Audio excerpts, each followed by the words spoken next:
अस्सलाम वालेकुम सर, कैसे हैं आप? जी वालेकुम। सर, कल हमने देखा कि कराची की एक मशहूर शायरा है कारसाज। वहाँ पे एक खातून ने रन ओवर एक्सीडेंट की है, जिसके नतीजे में दो लोग जहाँ बहक हो चुके हैं और दो शदीद जख्मी हैं और भी मजीद जख्मी हैं। तो सर, कहा ये जा रहा है कि हर तरफ यही खबर है कि उन खातून का एक जो घराना है वो बड़ा हाई प्रोफाइल घराने से उनका ताल्लुक है। तो क्या सर वो जो जहाँ बहक हुए हैं या जख्मी हुए हैं, तो उनको हक मिलेगा उनका, या फिर हमेशा की तरह उनको दबा दिया जाएगा, उनके इस केस को दबा दिया जाएगा और मुतासिर जो है वो मुतासिर ही रह जाएगा? और मेरा अगला सवाल ये है कि सर, क्या ये मेडिकली साबित किया जा सकता है कि क्यों हर तरफ यही खबर है कि वो शराब के नशे में थी या किसी नशे में थी? तो क्या ये साबित किया जा सकता है मेडिकली किसी तरह से कि वो क्या माजरा थे, और कानून में इसकी क्या सजा है?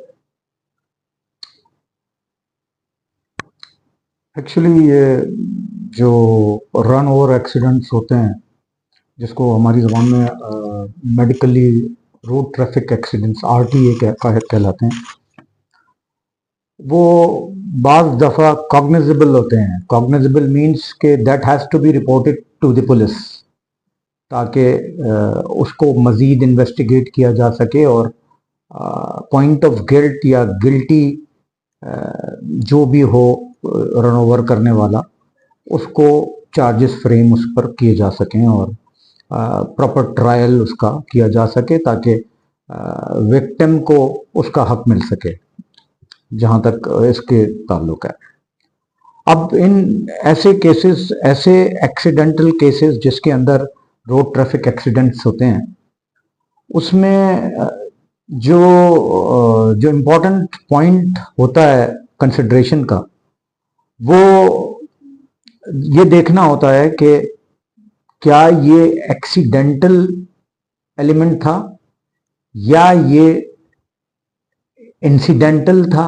यानी एक इंसिडेंट हो गया, can be due to accident and can be due to deliberate attempt, तो इसलिए इंसिडेंटल इसको कहा जाता है कि इंसिडेंटल था।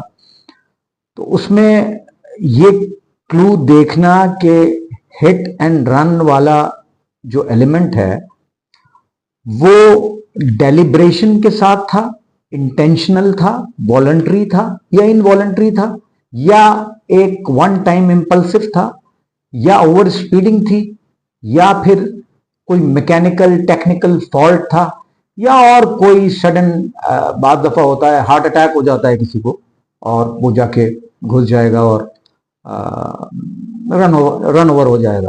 तो ये उसकी सही आइसोलेशन करना कि कॉज ऑफ द एक्सीडेंट क्या थी, वो बहुत इंपॉर्टेंट होती है। इसी ये आरटीए जो होते हैं, इसीलिए कानूनी तौर पर दो तीन टर्मिनोलॉजीज के अंदर ये घूमते हैं, जिसकी बुनियाद पर sections and clauses and trial को बेस किया जाता है।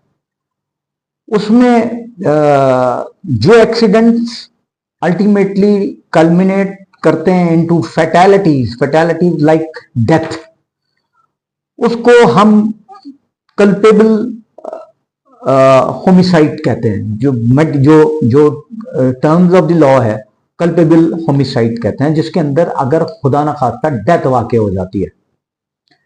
दूसरी, उसको जिस एक्सीडेंट्स में नेग्लिजेंस, रैश ड्राइविंग, रेकलेसनेस, इस तरह की कोई चीज होती है, तो वो उसकी सजा उस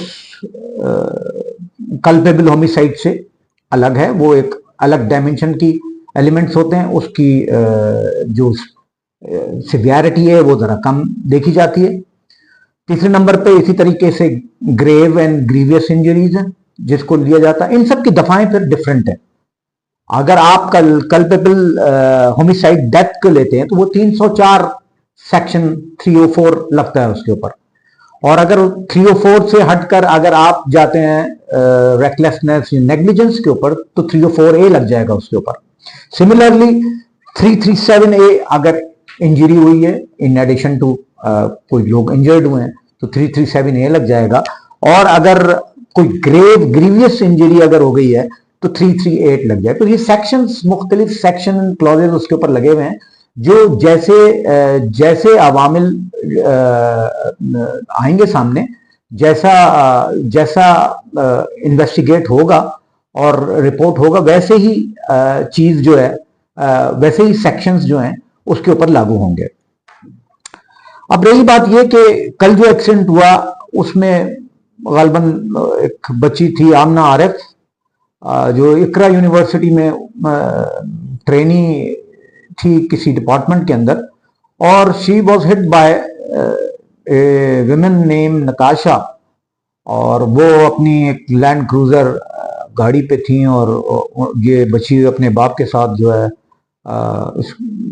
स्कूटर पे बाइक पे जा रही थी, और इस सर्विस लेन के ऊपर ओवर स्पीड में आकर इन्होंने डायरेक्टली हिट किया है, और इनको हिट किया है, मजीद दूसरे लोगों को हिट किया है, एक गाड़ी को हिट किया है, और खुद भी टॉपल हुई हैं और दूसरी गाड़ियां भी इसी तरीके से बहुत मासिवली इंजर्ड, मासिवली ट्रॉमेटाइज्ड हुई, लोग भी और गाड़ियां भी जो हैं स्मैश हुई।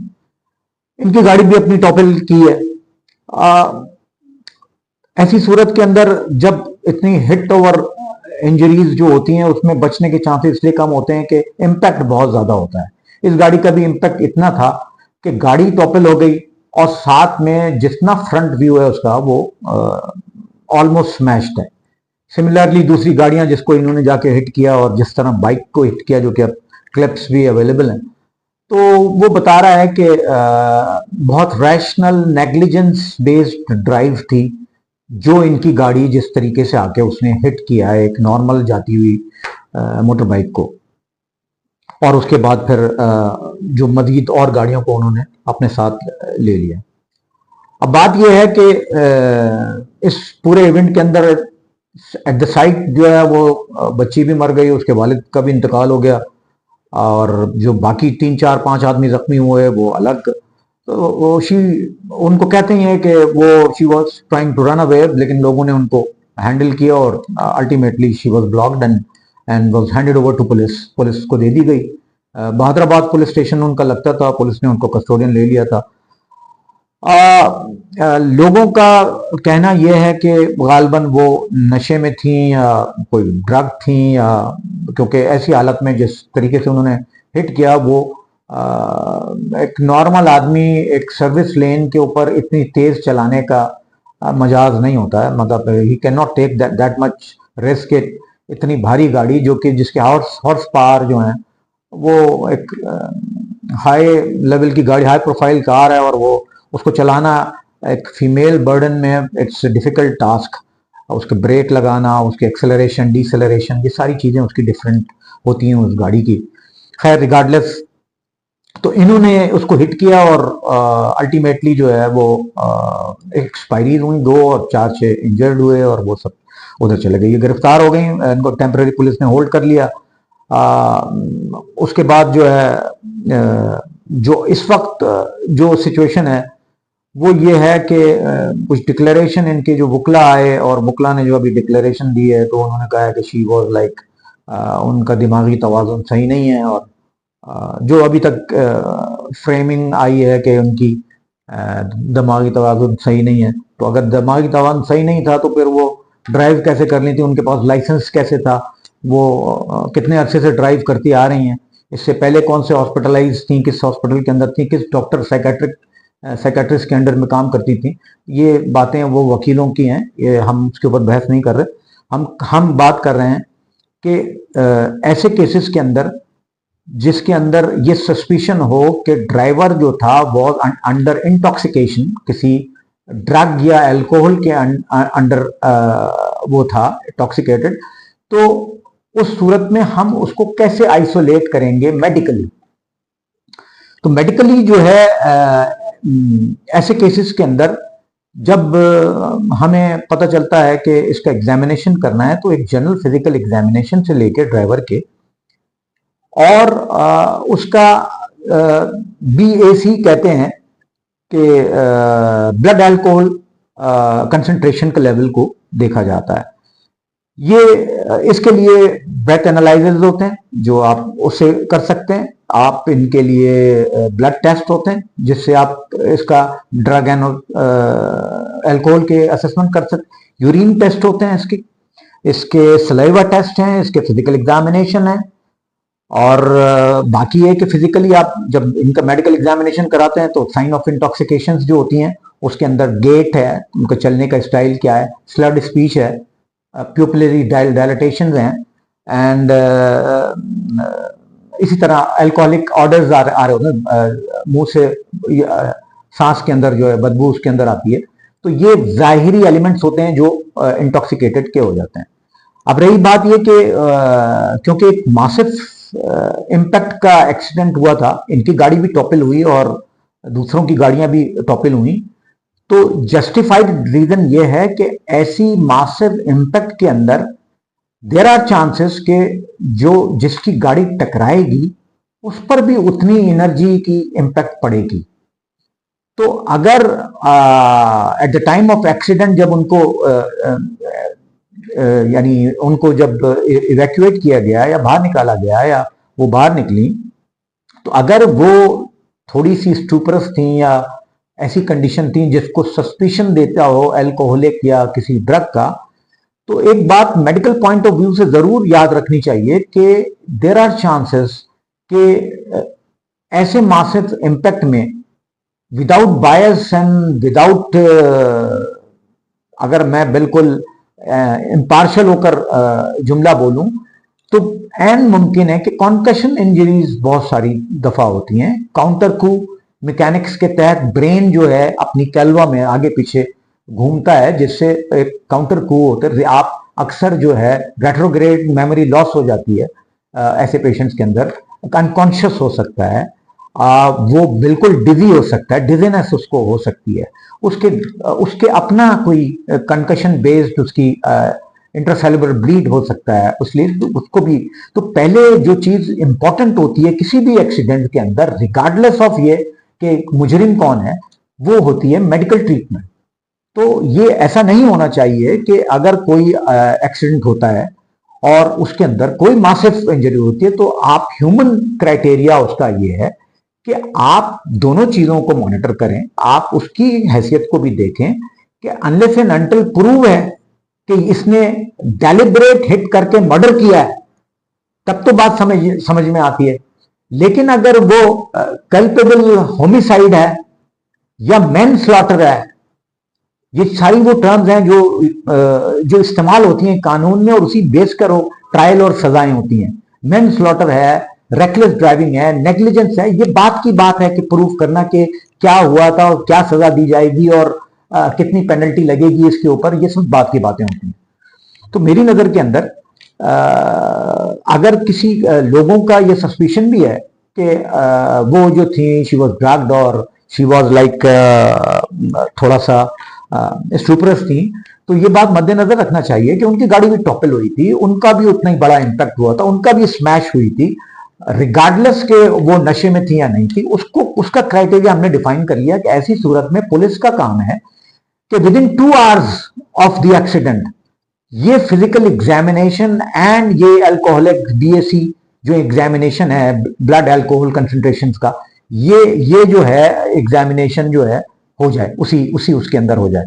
लेकिन क्या कहते हैं, इनफैक्ट पुलिस ने इसको डिले किया और डिले के अंदर क्या कहते हैं ये एग्जामिनेशन नहीं हो सका। और मुझे नहीं पता कि अब तक इन्होंने ये एग्जामिनेशन किया है या नहीं किया है, लेकिन मेरा अपना जो कानूनी तौर तरीके के अंदर ये एलिमेंट बनता है कि पुलिस का जो काम है, पुलिस को विदाउट एम्बिग्विटी, विदाउट एनी सिफारिश, without any element of source और प्रेशर, पुलिस को अपना काम पूरा टाइमली करना चाहिए, इसलिए कि इसमें लोग मरे हैं, इसमें और लोग मर सकते हैं।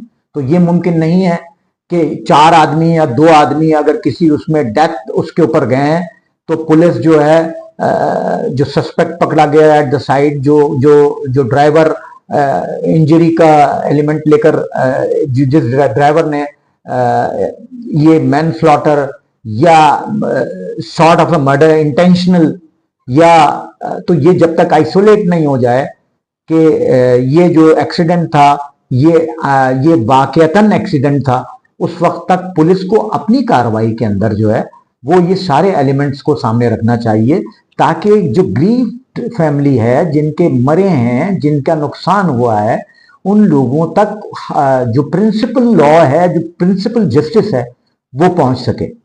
तो रही बात ये कि इस पूरे केस को किस तरीके से फर्दर फॉलो किया जाएगा और किस तरीके से फर्दर इसको ट्रायल लिया जाएगा और रिलीफ कैसे मिलेगी उन लोगों को जिनका इतना बड़ा नुकसान हुआ है, वो हम इंशाल्लाह मॉनिटर हम भी कर रहे हैं और लोग भी करेंगे। और इंशाल्लाह हमें उम्मीद है, हमारा कानून सिस्टम एक रखता है, अच्छे लोग भी हैं हमारे कानून के अंदर, और वो इंशाल्लाह इसको फॉलो करेंगे और जस्टिस दिलाएंगे लोगों को। Thank you very much.